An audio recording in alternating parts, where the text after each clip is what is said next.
नमस्कार दोस्तों। प्रस्तुत है श्रीलाल शुक्ल की लिखी हुई एक व्यंग्य कथा अंगद का पाँव। वैसे तो मुझे स्टेशन जाकर लोगों को विदा देने का चलन नापसंद है, पर इस बार मुझे स्टेशन जाना पड़ा और मित्रों को विदा देनी पड़ी। इसके कई कारण थे। पहला तो यही कि वे मित्र थे और मित्रों के सामने सिद्धांत का प्रश्न उठाना ही बेकार होता है। दूसरे, वे आज निश्चित ही पहले दर्जे में सफ़र करने वाले थे, जिसके सामने खड़े होकर रुमाल हिलाना मुझे निहायत दिलचस्प हरकत जान पड़ती है। इसलिए मैं स्टेशन पहुंचा। मित्र के और भी मित्र स्टेशन पर पहुंचे थे। उनके विभाग के सब कर्मचारी भी वहीं मौजूद थे। प्लेटफार्म पर अच्छी खासी रौनक थी। चारों ओर उत्साह फूट सा पड़ा था। अपने दफ्तर में मित्र जैसे ठीक समय में पहुंचते थे, वैसे ही गाड़ी भी ठीक समय पर आ गई थी। अब उन्होंने स्वाभाविकतः मातहतों के हाथों गले में मालाएं पहनी, सबसे हाथ मिलाना, सबसे दो चार रम्मी बातें कही और फर्स्ट क्लास के डिब्बे के इतने नज़दीक खड़े हो गए कि गाड़ी छूटने का खतरा न रहे। गाड़ी छूटने वाली थी। लोगों ने सिग्नल की ओर देखा। वह गिर चुका था। अब चूंकि कुछ और करना बाकी न था, इसलिए उन्होंने उन लोगों में से एक आदमी से बात करनी शुरू की जो ऊपरी मन से हर काम के आदमी को दावत के लिए बुलाते हैं और जिनकी दावतों को हर आदमी ऊपरी मन से हंसकर टाल दिया करता है। हमारे मित्र भी इनकी दावत टाल चुके थे, इसलिए वे कहने लगे, इस बार आऊँगा तो आपके यहाँ रुकूंगा। वे हंसने लगे, कहने लगे, आपका ही घर है, आने की सूचना भेज दीजिएगा, मोटर लेकर स्टेशन आ जाएंगे। तब मित्र ने कहा, इसमें तकल्लुफ़ की क्या ज़रूरत है। तब मित्र बोले कि तकल्लुफ़ घर वालों से तो किया नहीं जाता। तब वे बोले, जाइए साहब, ऐसा ही घर वाला मानते तो आप बिना एक शाम हमारे गरीब खाने पर रूखा सूखा खाए यूं ही न निकल जाते। तब मित्र ने कहा कि ऐसी कोई बात नहीं है, आप ही खाता हूँ। तब वे हे कहने लगे। तभी गाड़ी ने सीटी दी और लोग आशापूर्वक सिग्नल की ओर झांकने लगे। मैंने इस बातचीत में कोई दिलचस्पी नहीं दिखाई, क्योंकि मित्र को हमेशा मेरे ही यहाँ आकर रुकना था और हम दोनों इस बात को जानते थे। ठीक वैसे ही जैसे मित्र दफ्तर में आते थे तो समय से थे, पर जाने में हमेशा कुछ देर कर देते थे, वैसे ही समय हो जाने पर भी गाड़ी ने सीटी तो दे दी, पर चली नहीं। इसलिए फिर रुक रुक कर इन विषयों पर बातें होने लगी कि मित्रों को पहुँचने ही सबको चिट्ठी लिखनी चाहिए और उस शहर में अमरूद अच्छे मिलते हैं और साहब आइएगा तो अमरूद जरूर लाइएगा। तब पुराने नौकर ने बतलाया कि नाश्तेदान को बिस्तर के पीछे रख दिया है।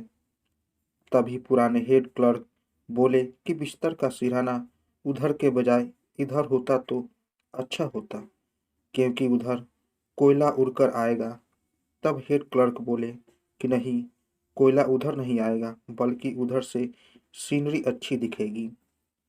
तभी कैशियर बाबू आ गए। उन्होंने मित्र को 10 रुपए की रेजगारी दे दी। तब मित्र ने खुलेआम उनके कंधे को थपथपाया और खुले गले से उन्हें धन्यवाद दिया। पर इस सब से न तो कुछ होना था न हुआ। लोग महीना भर से जानते थे कि मित्र को जाना है, इसलिए मतलब की सभी बातें पहले ही अकेले में खत्म हो चुकी थी और सबके सामने वे सभी बातें की जा चुकी थी जो सबके सामने कही जाती है। सामान रखा जा चुका था, टिकट खरीदा ही जा चुका था, मालाएं डाली ही जा चुकी थी, हाथ या गले या दोनों मिल चुके थे और गाड़ी चलने का नाम तक नहीं लेती थी।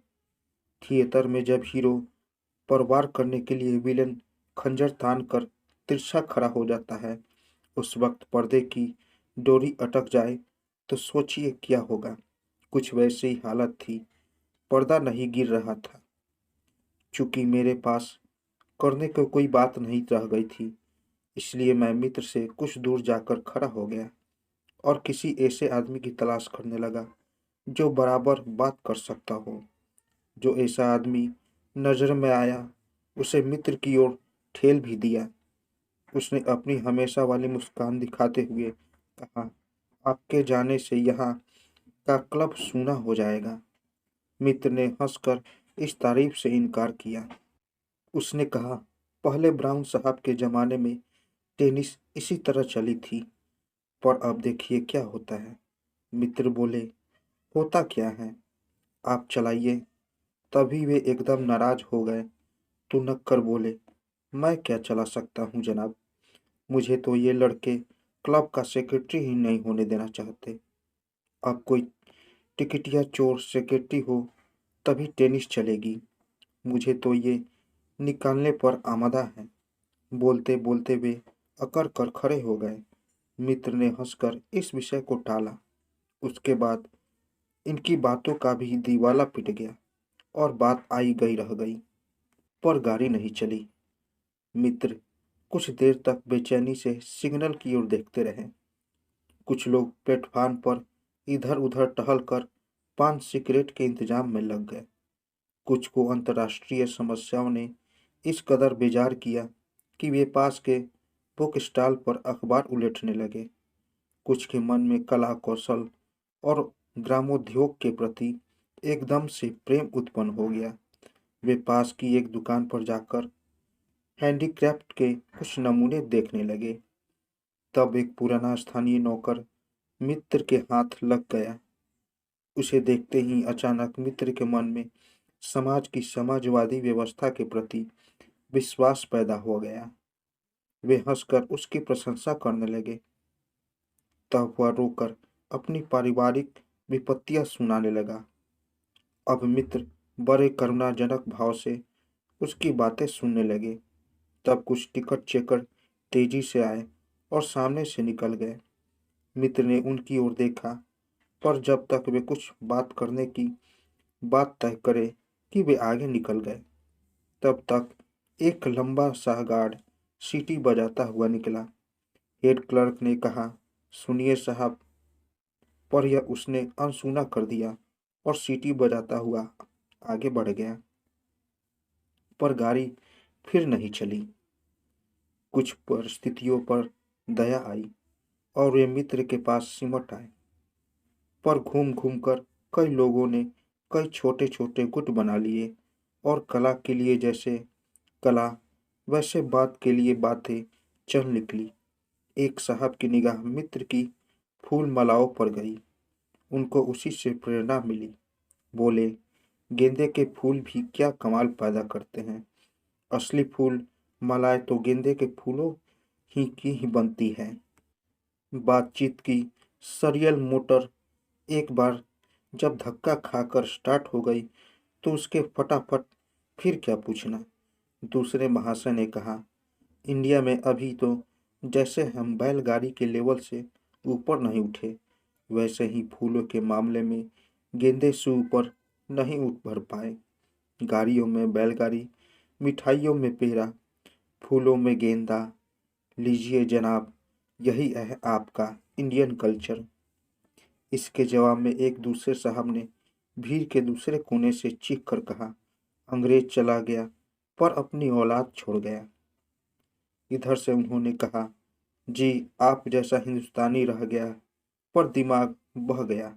इतना कहकर जनाब में आने वाली बात का वार बचाने के लिए वे फिर मित्र की ओर मुखातिब हुए और कहने लगे, बताइए साहब, गुलाब की वो वैरायटी है कि। तभी गार्ड ने फिर सीटी दी और वे चौंक कर इंजन की ओर देखने लगे। इंजन एक नए ढंग से सीसी करने लगा था। कुछ सेकंड तक यह आवाज़ चलती रही, पर उसके बाद फिर पहले वाली हालत पर आ गई, ठीक वैसे ही जैसे दफ्तर छोड़ने के पहले मित्र कभी कभी कुर्सी से उठकर भी कोई नया कागज देखते ही फिर से बैठ जाते थे। तब उस पुष्प प्रेमी ने अपना व्याख्यान फिर से शुरू किया। हाँ साहब, तो अंग्रेज ने गुलाब की वो वैरायटी निकाली है कि कमाल हासिल है। Sunfirst, pink, pearl, lady handling, black prince, वाह कमाल हारिस है। और अपने यहाँ यहाँ तो जनाब वही पुराना रुइया गुलाब लीजिए और खुशबू का नगारा बजाइए। बात यहीं पर थी कि इस बार गार्ड ने सीटी दी। बहस थम गई, पर कुछ देर गाड़ी में कोई हरकत नहीं हुई, इसलिए वे दूसरे महाशय भी भीड़ को फाड़ कर सामने आ गए। अकड़ कर बोले, हाँ साहब, जरा फिर से तो चलू चालू कीजिए, वही पहले का दिमाग वाला मजमून।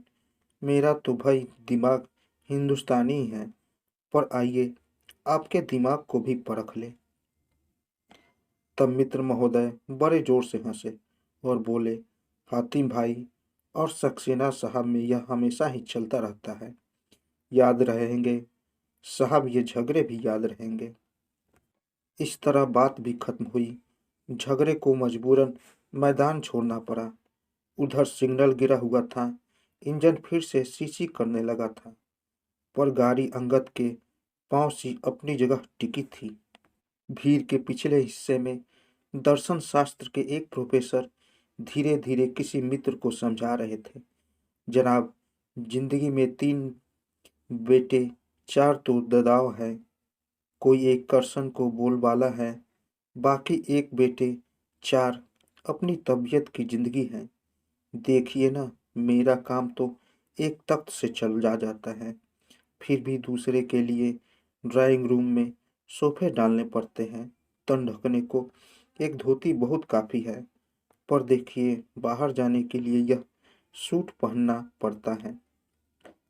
यही क्वेश्चन है, यही जिंदगी है। स्वाद खराब होने पर भी दूध छोड़कर कॉफी पीता हूँ।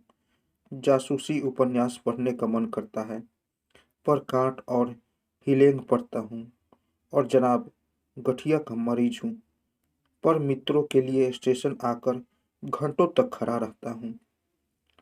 वे और उनके श्रोता दोनों रहस्यपूर्ण ढंग से हंसने लगे और फिर मुझे अपने नज़दीक खड़ा कर पाकर जोर से खुलकर हंसने लगे, ताकि मुझे उनकी शिष्टता पर संदेह न हो सके। फिर भी गाड़ी नहीं चली। अब भीड़ तितर बितर होने लगी थी और मित्र के मुंह पर एक देसी दयनीय मुस्कान आ गई थी, जो अपने लड़कों से झूठ बोलते समय, अपनी बीवी से चुराकर सिनेमा देखते समय या वोट मांगने में भविष्य के वादे करते समय हमारे मुंह पर आ ही जाती होगी। लगता था कि वे मुस्कुराना तो चाहते हैं, पर किसी से आंख नहीं मिलाना चाहते। तभी अचानक गार्ड ने सीटी दी, झंडी हिलाई, इंजन का भोंपू बजा और गाड़ी चलने को ही। लोगों ने मित्र से उत्साहपूर्वक हाथ मिलाए। फिर मित्र ही डिब्बे में पहुंचकर लोगों से हाथ मिलाने लगे। कुछ लोग रुमाल हिलाने लगे। मैं इसी दृश्य के लिए बेचैन हो रहा था। मैंने भी रुमाल निकालना चाहा, पर रुमाल सदा की भांति घर पर ही छूट गया था। मैं हाथ हिलाने लगा। एक साहब वजन लेने वाली मशीन पर बड़ी देर से अपना वजन ले रहे थे और दूसरे का वजन लेना देख रहे थे। गार्ड की सीटी सुनते ही वे दौड़ कर आए और भीड़ को चीरते हुए मित्र तक पहुंचे। गाड़ी के चलते चलते उन्होंने उत्साह से हाथ मिलाया, फिर गाड़ी को निश्चित रूप से चलती हुई पाकर हसत से साथ बोले, काश कि यह गाड़ी यहीं रह जाती। तो दोस्तों, कैसी लगी कहानी? अगर आप लोगों को कहानी अच्छी लगी हो तो मेरे चैनल को ज़रूर सब्सक्राइब करें और साथ साथ बेल आइकन को भी ज़रूर दबाएं, ताकि मेरी कहानी सबसे पहले आप तक पहुंचे। तो दोस्तों, मिलते हैं एक नई कहानी के साथ एक नए वीडियो में। तब तक के लिए नमस्कार।